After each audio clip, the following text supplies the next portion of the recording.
RSS प्रमुख भागवत ने एक बार फिर राजनीति से रिटायरमेंट की उम्र 75 साल रखने की बात दोहराई है।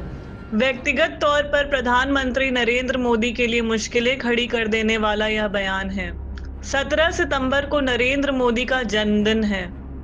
गुजरात के वाडनगर में 17 सितंबर 1950 में नरेंद्र मोदी का जन्म हुआ था। ठीक एक महीने बाद मोदी 75 वर्ष के हो जाएंगे। जानते चलें कि मोहन भागवत की उम्र भी 75 वर्ष होने वाली है। मोदी के पहले ही 11 सितंबर को मोहन भागवत की उम्र 75 वर्ष हो जाएगी। 11 सितंबर को भागवत अपना जन्मदिन मनाने वाले हैं। भागवत संघ के छठे सर्व संचालक हैं। 7वें सर्व संचालक के नाम पर विचार भी शुरू हो गया है और मोदी भी 75 वर्ष के होने वाले हैं। भागवत खुद प्रतीकात्मक इशारे के साथ इधर के वर्षों में 75 साल की याद दिलाते हैं। भागवत का यह बयान रहता है कि राजनीति में 75 साल की उम्र के बाद रिटायर करना चाहिए। उनके बयानों से सरकार के कामकाज पर असंतोष व्यक्त होता है। भागवत ने शिक्षा और स्वास्थ्य सेवा आम नागरिक की पहुंच के बारे में भी सवाल पूछा है। स्वास्थ्य और शिक्षा ये दो विषय ऐसे हैं आज के समय में ये बहुत बड़ी आवश्यकता बन गई है समाज की, सारी दुनिया में। क्योंकि ज्ञान का युग कहते हैं तो शिक्षा आवश्यक है और ज्ञान प्राप्त करना है तो साधन तो उसका शरीर ही है। स्वस्थ शरीर सब कुछ कर सकता है, अस्वस्थ शरीर कुछ भी नहीं कर सकता, केवल इच्छा कर सकता है। इसलिए स्वास्थ्य भी आवश्यक है। तो हम देखते हैं कि इसके लिए आदमी अपना घर बेच देगा लेकिन अच्छी शिक्षा में अपने लड़कों को भेजेगा, अपना घर बेच देगा लेकिन अच्छी जगह अपनी चिकित्सा हो इसका प्रबंध करेगा।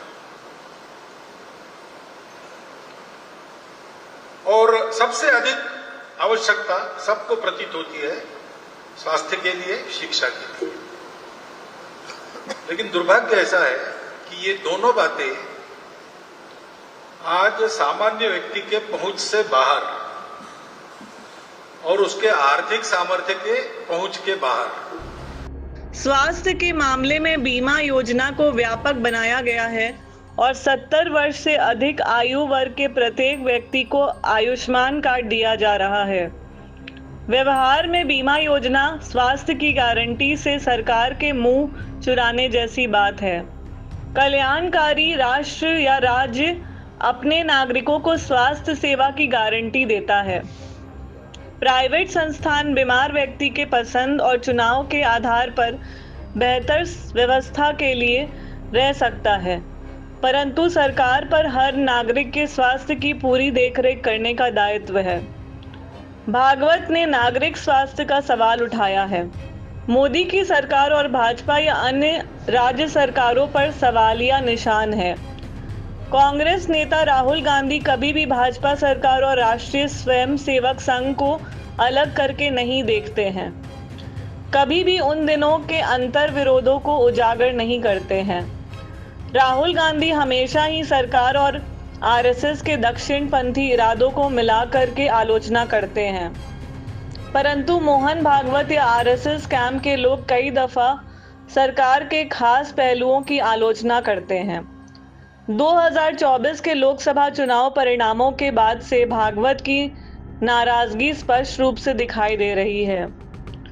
मोदी ने चुनाव कैंपेन में 400 सीट लेने का विश्वास दोहराया था, परंतु बीजेपी बहुमत नहीं प्राप्त कर सकी थी। भागवत अपने बयानों में नरेंद्र मोदी के स्वभाव के ऊपर चोट करते रहते हैं। भागवत सत्ता के समानांतर स्तंभ के रूप में तो नहीं है, परंतु मोदी और अमित शाह के लिए परेशानी के कारण बने रहते हैं।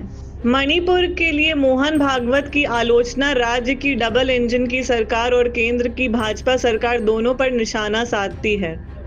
मोदी ने गुजरात में मुख्यमंत्री बनने के बाद मुख्यमंत्री पद को स्थायी बनाने के लिए आरएसएस का सहयोग पाया था।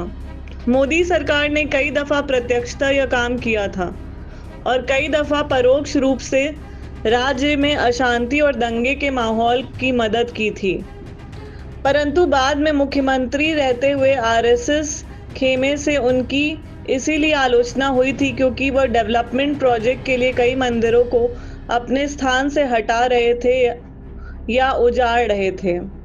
सड़कों की महत्वाकांक्षी योजना की वजह से गुजरात के कई मंदिर हटाए गए थे, परंतु पुरानी बातों का अब उतना महत्व नहीं रह गया। पुराने समय के विवाद का पैटर्न अलग था। सन 2013 से राष्ट्रीय स्वयंसेवक संघ के देश भर में फैले कार्यकर्ताओं ने मोदी को प्रधानमंत्री बनने के लिए अपना पूरा समर्थन दिया था। भागवत का बयान असहमति का एक पैटर्न दिखलाता है। आरएसएस अब सरकार के कल्याणकारी कामकाज की आलोचना करने लगा है।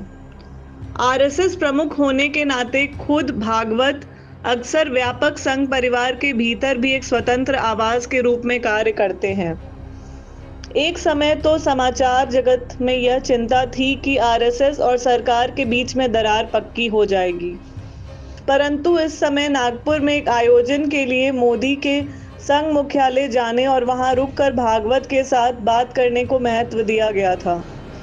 यह भी लिखा गया कि दोनों के बीच में दरार भर गई है। एक अन्य मतभेद पर ध्यान दें। स्वयंसेवक संघ और मोदी की टीम में भाजपा के अगले राष्ट्रीय अध्यक्ष को लेकर मतभेद है। ऐसा कहा जा रहा है कि भागवत ने प्रधानमंत्री मोदी और गृह मंत्री अमित शाह द्वारा पसंद किए गए उम्मीदवारों को मंजूरी नहीं दी है। कहा जाता है कि उनकी प्राथमिकता संजय जोशी है। यह मसला भी पार्टी नेतृत्व के भीतर संभावित सत्ता संघर्ष का संकेत देता है। केंद्रीय मंत्री गडकरी का असंतोष भी बीच बीच में उभरता है। 2024 के जून में जब नरेंद्र मोदी कैबिनेट शपथ ले रहे थे, तब भी यह शंका थी कि गडकरी को उनके पुराने प्रभाव में शामिल किया जाएगा या नहीं। गडकरी अपनी एक स्वतंत्र हैसियत बनाकर रखते हैं। भागवत और गडकरी के विचारों का महत्व कम करके नहीं आंका जा सकता। आरएसएस प्रमुख भागवत और पूर्व भाजपा अध्यक्ष नितिन गडकरी के शब्दों का गहरा प्रभाव है। उनकी आलोचनाएं विशेष रूप से प्रभावशाली हैं। इन दोनों को एक वैचारिक ढांचे के भीतर से उठ रहे प्रश्न के रूप में लेना चाहिए। बाहरी विरोध से यह भिन्न है।